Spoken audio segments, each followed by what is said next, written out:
One of my favorite people when I lived in Houston is now gone on to glory, but his name was Dr. Rourke. He was an ear, nose, and throat specialist, and he had this special thing he called the happy shot.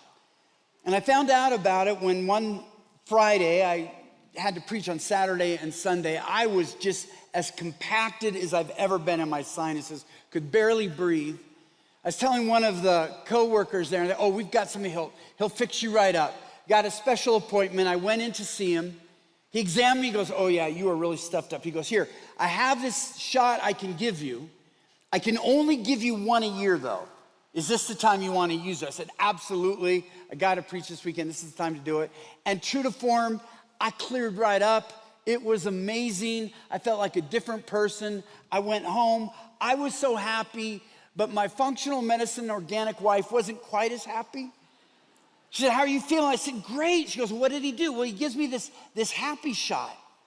She goes, well, what's in it? I go, I don't know, but he can only give me one a year. And of course, her eyes went up like, what did he do? But I just needed relief. Now, the thing is, there is no happy shot for addictions. We're in the next to last week on a series, Everything's Fine, the lies we tell ourselves. When we're going through the 12 steps of Alcoholics Anonymous, putting them in the context of the gospel. And wouldn't a lot of us just like one prayer, one meeting, one offering, and boom, it's like a happy shot. We are free, but that's not the way the 12 steps work. The 12 steps say this is where we walk toward freedom. They give us the directions toward that. Remember the first time I was in Grand Junction, Colorado? How many of you have been out there? Yeah, because this is a common area. I didn't know. The thing that really surprised me the first time I was there is how they named the roads and the streets.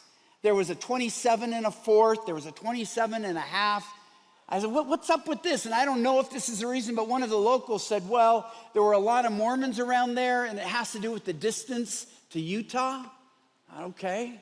Well, I'm driving with Lisa, and we passed one street. I said, oh, I could never live there. She said, why not? I go, it's called F and 3/4. I'm a pastor. It would never work. She goes, what do you mean? Every time I told somebody where I live, they'd think I'm cussing at them.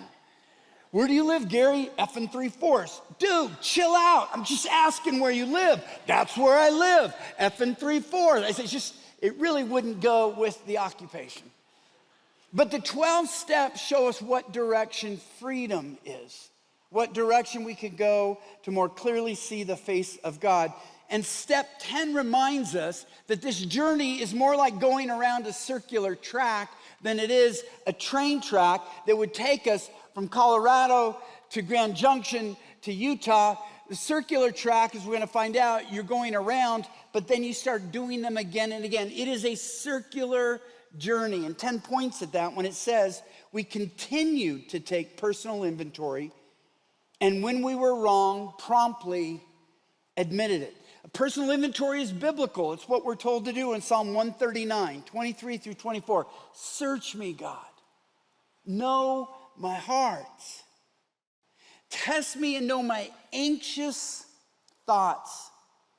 See if there is any offensive way in me, and lead me in the way everlasting. At the start of this year, I just realized there were some health issues I just really wanted to focus on instead of just kicking the can down the road. So I began working with a doctor, and he's recommending a whole battery of tests, a VO2 max test, a full body MRI, calcium score for your heart and whatnot. But before I went in for the full body MRI, he warned me. He said, Gary, if you're a hypochondriac type, you might not want to do this, because we will find something. If you have a body and an MRI looks at it, there's going to be something, and maybe we just take a look at it and we watch it, but something's going to come up. That's going to freak you out. It's better just not to do it. I said, no, I want to do it. Then we can work on it. We can address it, so let's go ahead and do it. And so I went through that an hour in an MRI machine, and then a week later, you get the email. Here are the results.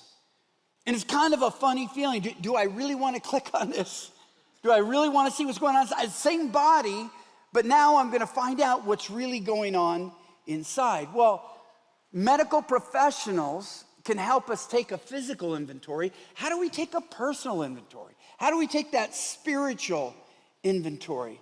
First thing I would ask you is what my doctor asked me, do you really want to know?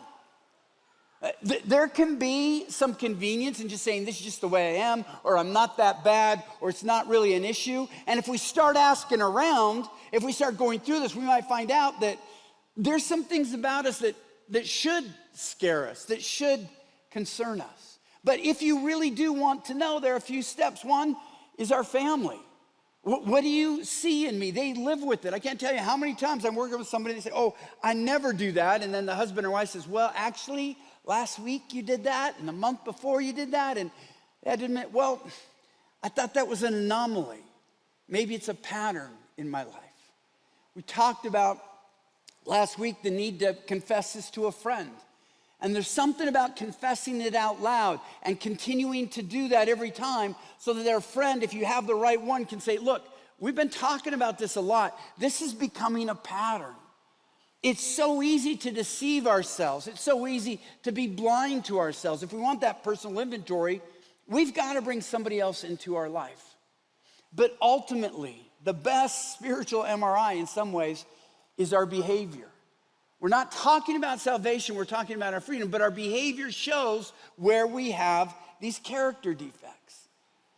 In 2005, Charlie Weiss came from the New England Patriots and was given the opportunity of a lifetime to be head coach of Notre Dame. Who wouldn't want to be coach of Notre Dame? One of the most legendary programs, 11 NCAA championships, 7 Heisman Trophy winners. There will be 8 if CJ Carr stays healthy this year. Plus, the team's named after our Lord's mother.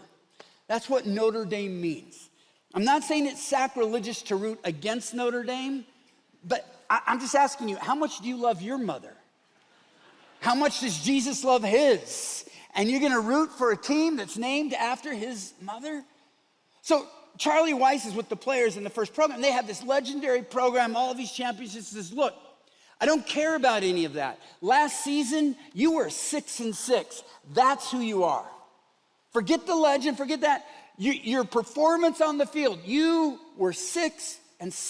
That's not good enough for Notre Dame. It's not good enough for me. If it's good enough for you, you should just walk out now.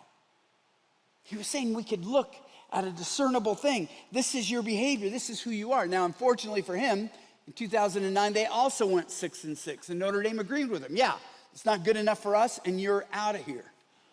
But what's the Christian scorecard? We're not playing games, but what's the behavior that marks whether we are free or enslaved? I mentioned this passage a couple weeks ago, but it's so key, I'm gonna do it again. Colossians 3 tells us what we are to take off. That if these things are still a part of us, we have to take them off. And it lists sexual immorality, greed, anger, rage, malice, that's having ill will toward others, slander, filthy language, and lying. And these behaviors reveal what's in our hearts. You might say, well, I don't feel like a slanderer. Well, let me look at what you post online. I don't feel like I'm greedy. Okay, how are you spending your money? Another form of greed that might surprise some of you, even particularly the younger ones, I would put pot use in greedy. Why? It's a greedy attitude. Life can be boring. Relationships can be difficult. We have to learn how to do that. But if you can just say, hey, let's just get high and we'll have a good time. Let's just get high, I won't feel anxious. Let's just get high, I don't want to figure out how to do something else. That's sort of a greedy attitude that I don't want to deal with the difficult realities of life. I'm just going to escape. And it moves you away from developing what you need to develop relationally, what you need to develop for your own advancement. And if you're under 25, it really does a bad work on your brain. But it's greedy. I don't want to live life as it really is. Maybe you say, I'm not a liar, and I just ask your family and friends, are they lying about not being a liar? Because usually that's what liars do. Now, this is painful.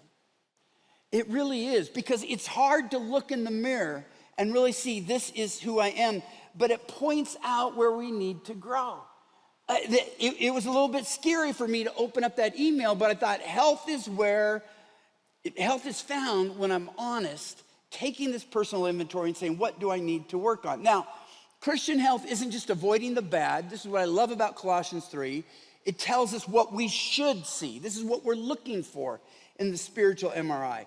He says, put on compassion, kindness, humility, gentleness, patience, and love. I can read about humility. I can pray about humility. I can fast to become humble. But how do I know if I'm humble? Well, do I live to make an impression or do I serve?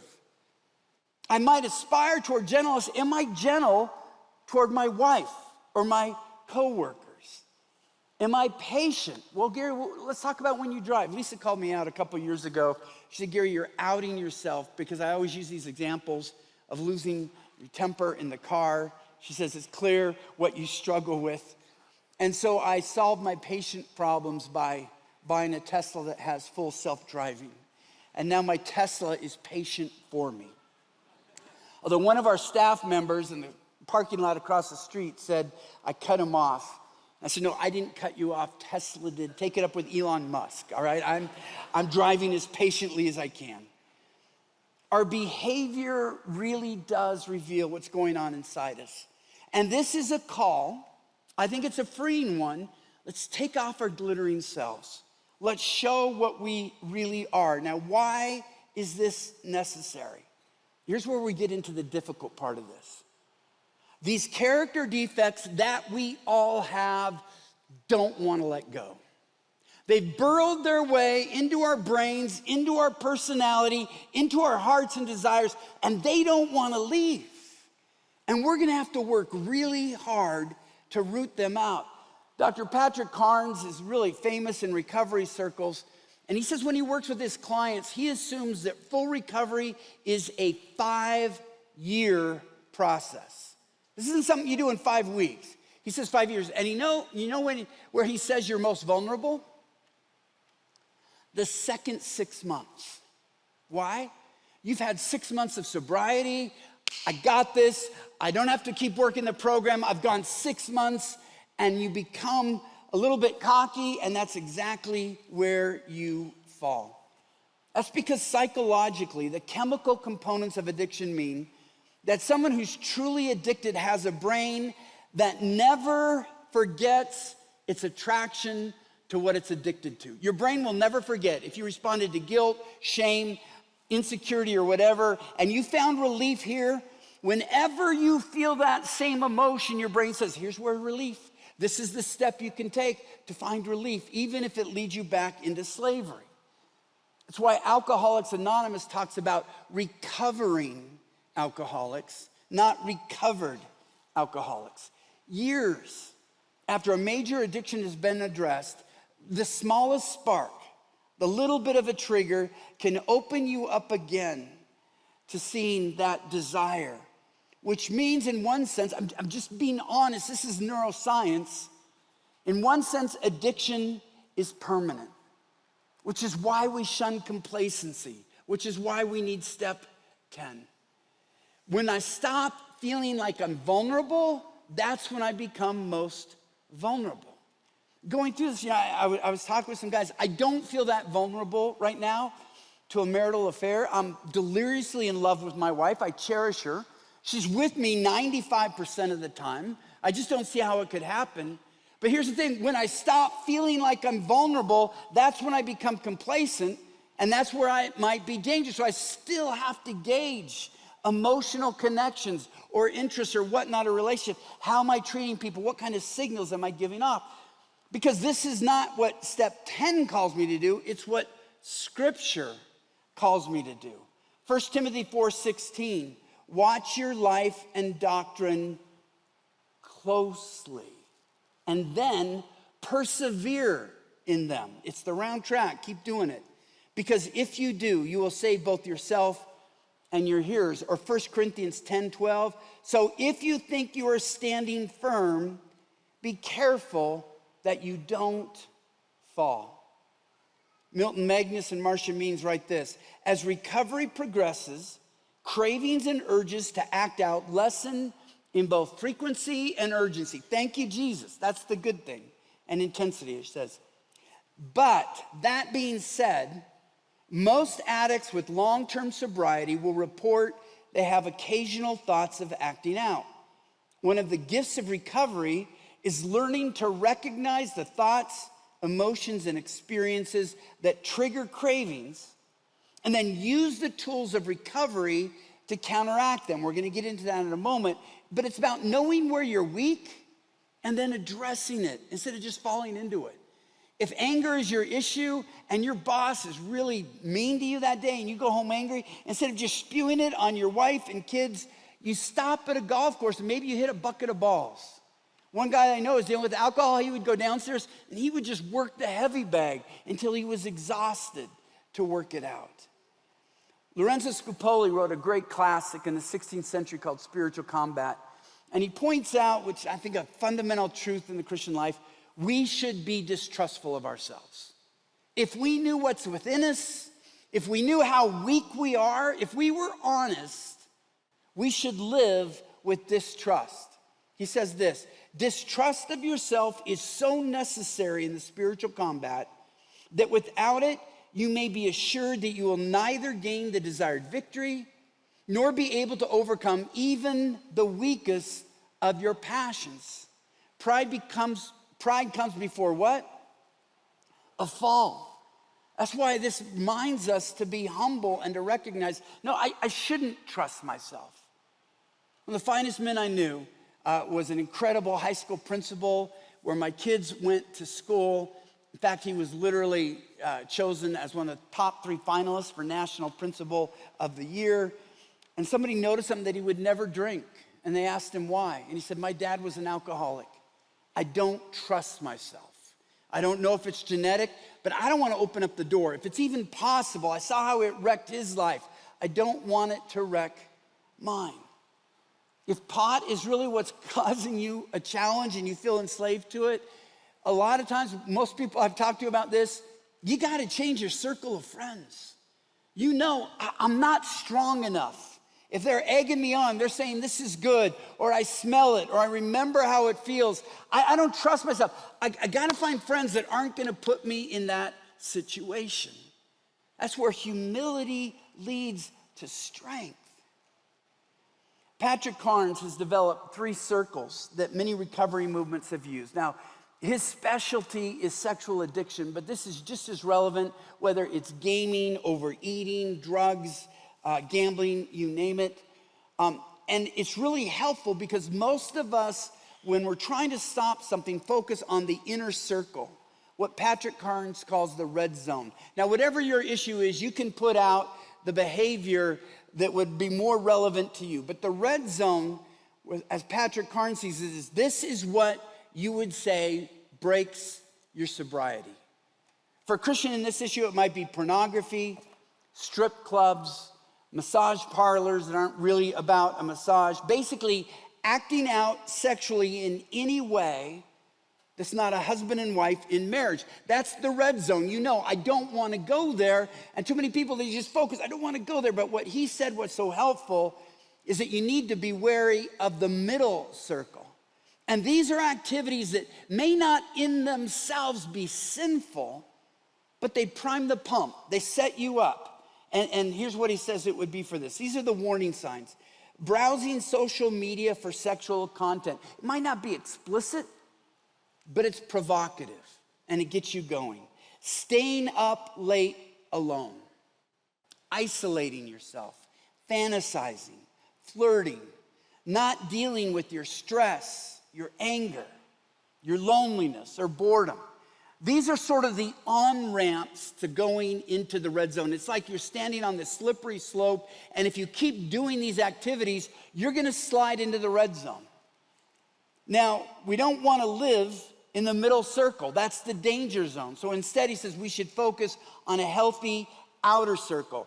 And these same behaviors he recommends are true for whatever issue you're trying to grow out of. These are the healthy behaviors. So you're saying, I don't wanna do that, so I'm not gonna do this. I want to live here. That would be attending meetings. Here, that would be regen. Calling an accountability partner. spending quality time with family, exercise, which is good for just about everything, prayer and Bible study, therapy, pursuing hobbies, healthy intimacy with your partner, adequate sleep and self-care. And see, the difference of addicts who keep falling again and again and again is they're obsessed about the red zone.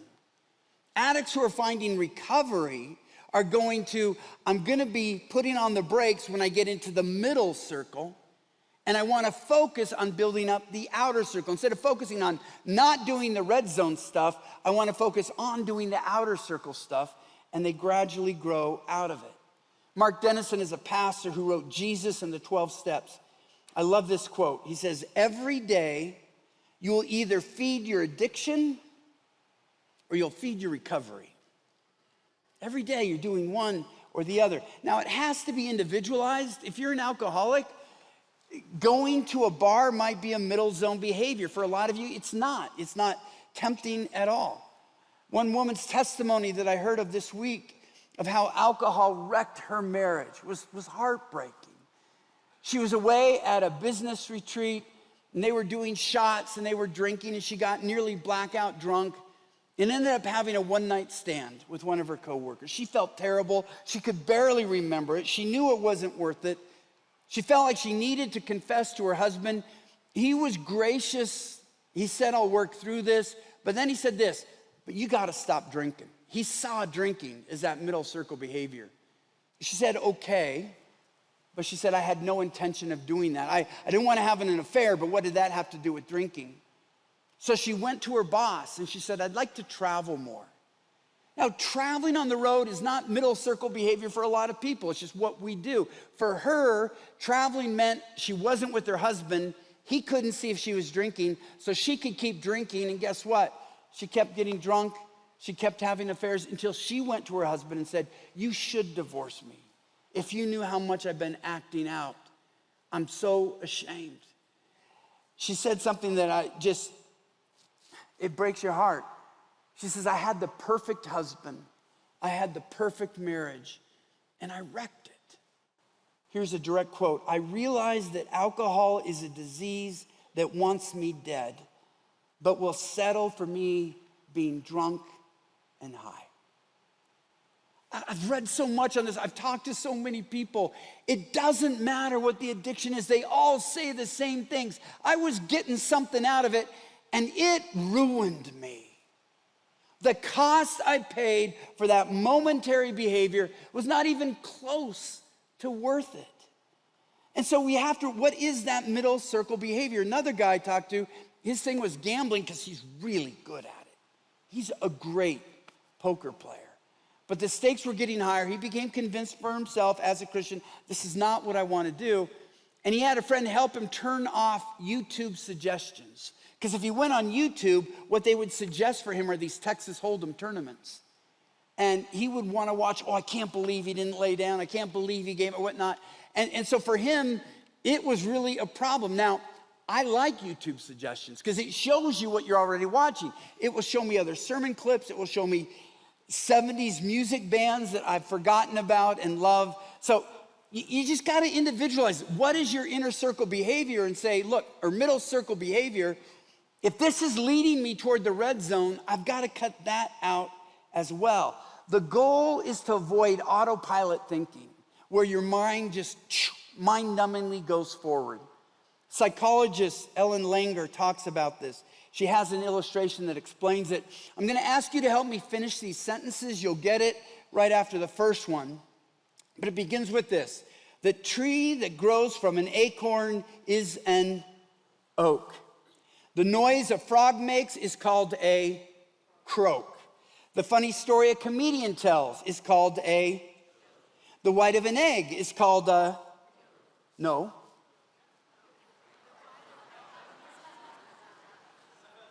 The white of an egg is called an albumin. But you see how you just immediately go there? That's what happens with middle circle behavior. You're just going along and all of a sudden, boom, you're in the red zone. And you're saying, how did I end up here? So this is a call to keep us from automatically following over the edge. Now we get to step 11, which I wish we had a whole sermon for this. This is what it all points to. It's what we're so blessed to live as Christians. This invitation is amazing. Step 11, sought through prayer and meditation to improve our conscious contact with God, praying only for knowledge of his will for us and the power to carry it out. This is Matthew 6:33. Seek first the kingdom of God. This is not just about stopping behavior. It's about living a life of worship and service and love with God. Bronson Stewart may disagree with some of what I say about Notre Dame's legendary status, but as a coach, he knows better than I would. I bet he would agree with this, that if you're playing a team with an explosive offense, what's one of the best things you can do if you get the ball first? Take 8 minutes to score a touchdown. The best defense is a good offense. When your offense is out there, your defense doesn't even have to be tested. And this is the same way in the Christian life. If we're focusing on serving God and loving others, we're not going to have as much time and we're not going to have the strong allure to do the bad things. I want to stress this again. This is not about piety. It's not trying to be more pious than other people. It is about a life of worship and service, that we play defense so that we can see God more clearly. Colossians talks about this. Colossians 1:21 says this: once you were alienated from God and were enemies in your minds. Now look at what the next phrase is. Because of your evil behavior. What does he mean by that? Evil behavior turns us against God. How? God isn't silent when we're messing up. He cares for us. He's saying, don't do this. This is not what you need. It might be what you want. It's destroying you. And so what do we have to do? Shut up, God. We don't say it, but that's all right. Just stop talking to me. Stop convicting me. I'm going to do this. I want to do this. We have to train ourselves to drown out God's voice. We have to blind ourselves to his presence to do what we want to do. It gives us enmity against God. I've said this many times. Sin isn't just corrupt. It's corrupting. Its aim is to pull us further and further from God. But Colossians goes on, but now he has reconciled you by Christ's physical body through death to present you holy in his sight, without blemish and free from accusation. Praise Jesus. But what's the next word? If. There's some traditions that don't like that word if. We believe in reading all of the Bible. If you continue in your faith, established and firm, and do not move from the hope held out in the gospel. This is the gospel that you heard, and that is proclaimed to every creature under heaven, and of which I, Paul, have become a servant. It's a call to continue in our faith. Now, I wish I had more time to unpack this. It'd be pastoral malpractice if I don't stress, without explaining it, this is not talking about losing our salvation because we sin. It's talking about losing our focus because we forget. But there is that imperative that you want to stay connected to God. That's part of the gospel. It's not an enemy of the gospel. We can't increase our forgiveness. Jesus saved us. But we can impact our level of connection with God and our experience of God, and know that our addictions war against it. New Testament professor David Garland says this: chronic sinful behavior twists the mind so that it becomes even more at enmity with God. And the twisted mind hurtles us into ever greater depravity. The depraved mind then commends evil behavior as good or natural or as an alternative lifestyle. Those who become enemies of God become sin's lackeys. And sin inflicts only ruin on them as their lives spiral out of control. Now, reconciliation in Christ breaks this cycle of sin. It heals our ruptured relationship with God. That's done, but we determine how much we go forward in God, whether we still stay connected to him. And that has to be nurtured. It's like anything in life. I qualified for the Boston Marathon 3 times. Couldn't even come close to qualifying today. Why? I didn't keep up the training.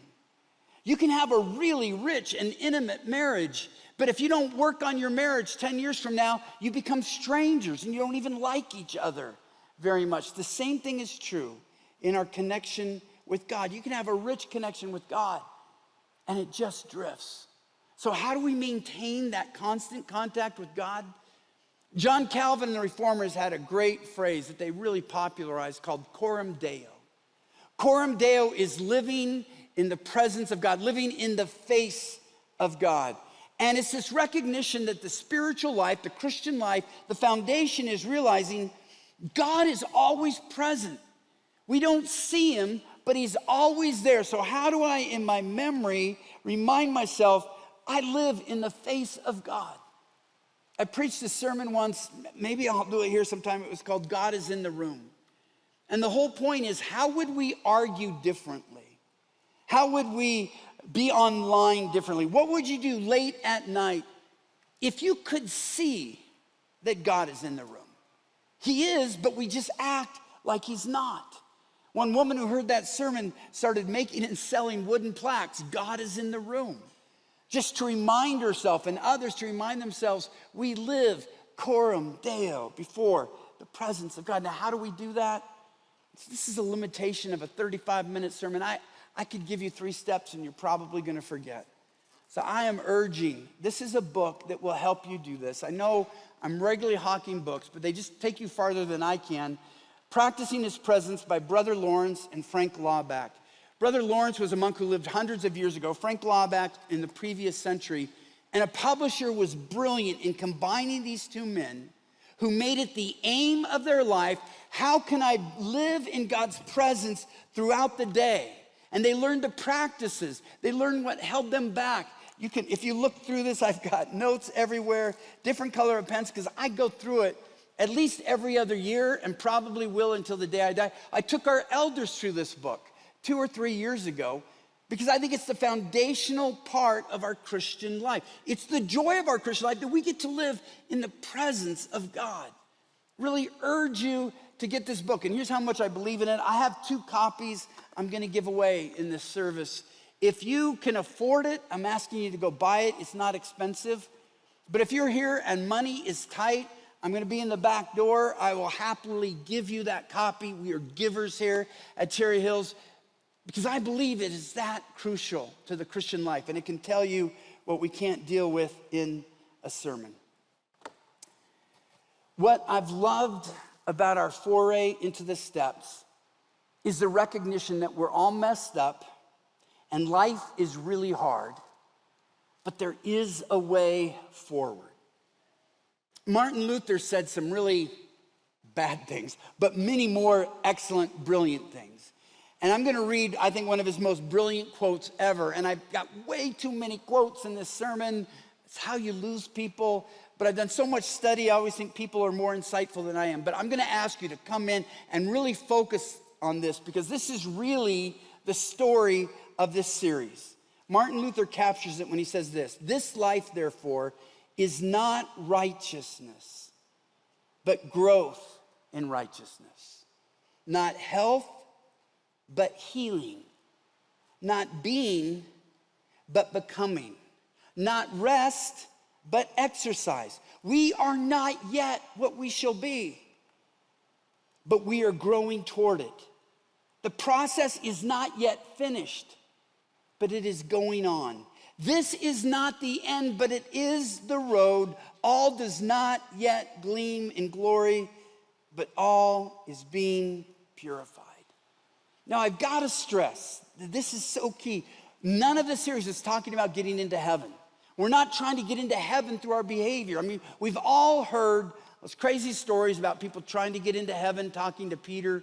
When I read this last week was a small, weak-looking man who was before the pearly gates, and Peter's grilling him. And he finally says, well, do you have any good works that you've done? And the man said, well, yes, actually, I was pulling into a restaurant and I saw a circle of Hell's Angels on their motorcycles with their leather jackets, all tatted up, guzzling beer, and they were harassing a young woman. And so I walked up to the biggest Hell's Angel. He had a pierced earring, and I ripped the earring out of his ear. I said, knock it off, leave her alone. And Peter was pretty impressed, and he said, how long ago was that? And the weak-looking man said, about 20 seconds. Courage isn't what saves us. Sobriety is not what saves us. Christ is who saves us. One of the most beautiful verses in the New Testament is Colossians 1, 13 and 14. For he has rescued us from the dominion of darkness, which we've all lived in. He's brought us into the kingdom of the Son he loves, in whom we have redemption, the forgiveness of sins. This is such a beautiful verse. I want to cry. It's our hope. And it takes us all the way back to step one. It is a joyful journey. It might sound like work, but here's the deal. The reason I can take a personal inventory is that I have a perfect physician. Whatever I find in my heart, Jesus will forgive and Jesus will redeem. And so why do I want to live in ignorance? Why do I want to hold on to it? Because Jesus remains the only hero in this church and in this life. Evelyn Waugh was known as a Christian writer, but he was cranky, he was difficult, he was impatient. And one time somebody asked him, how do you square being a Christian with the way you act? And I loved his response. If you think I'm bad with God, imagine me without him. It's the story of my life. It's the story probably of many of yours. Yeah, I'm not there yet, but boy, if I didn't have him, I would be 10 times worse. The woman pictured behind me is Dr. Margaret McCollum. She goes through the Embankment Station platform in central London just about every day. And if you watch her, she steps off the train and she pauses. She just kind of puts her head up like this and she smiles and she goes on her way. Like, oh, what's happening? Well, if you were to talk to her, you would find out that her husband recorded the announcement as you get off the train. Mind the gap, mind the gap. And her husband had died years before, and she missed hearing his voice. And so getting off the train, she would hear her husband say, mind the gap, and it just brought him a little bit closer. She just wanted to hear his voice. Imagine her horror when months later she stepped off the train and she heard another voice, mind the gap, mind the gap. She goes, what happened? So she went to the workers. She's terrified. What happened? They said, we don't know. We just got a new tape. She explained to them why it mattered so much, and some very compassionate bureaucrats went to work. They located the old tape. They had to re-engineer it, fix it, repair it, and then put it into the audio. And a couple months after she raised the issue, she was pleasantly surprised, stepping off the train, hearing that voice she loved, mind the gap. This whole series that Kurt and I are doing is about helping you to hear God's voice, training your desire to hear that voice, speaking through your failures, offering forgiveness, but turning you toward him, not away from him. When it comes to hearing God's voice, nothing rivals it. It is the best thing in my life. Sometimes God will wake me up and I feel like, hey, Gary, this is a new day. We're going to go through this together. I value it more than anything.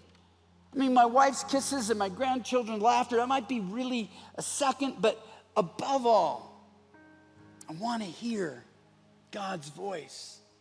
And through this series, we talked about the need a few weeks ago to drop the rock. Why? Because we said, these things are hurting us. They're destroying us. Why are they even a temptation? Last week, the motivation was, you know what? They turn us into selfish people. And if we want to go from me to you, we got to drop the rock. Here's the third motivation to drop the rock if you haven't. It blinds us to God's presence. It deafens us to God's voice. So brothers and sisters, let us drop the rock and live a life where we feel healed, where others feel connected to us, and God feels close. Now there's one more step. Kurt's going to wrap up the series next week. It is the step of all steps. Some would say if you don't encapsulate it with this 12th step, you lose all of them. So please make sure you come back next week as Kurt wraps this up.